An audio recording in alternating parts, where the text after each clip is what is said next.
एकंदरीतच मोठी बातमी आपण पाहतोय। पुण्यात मेंदू व्हायरसच्या रुग्णांमध्ये वाढ पाहायला मिळते आणि याच पार्श्वभूमीवरती गाईडलाईन्सही जारी करण्यात आल्या आहेत।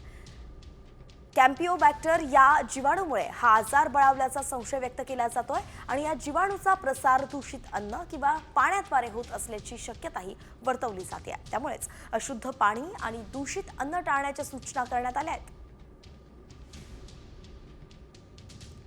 तर नेमका हा जो व्हायरस आहे तो टाळण्यासाठी काय करायला पाहिजे हे देखील जाणून घेऊया।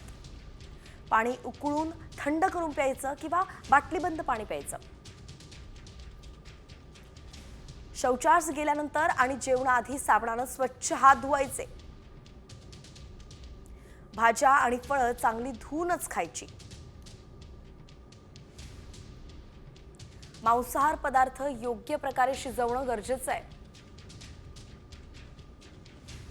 तर कच्चं किंवा कमी शिजलेलं अन्न विशेषतः अंडी आणि मासे खाणं टाळा।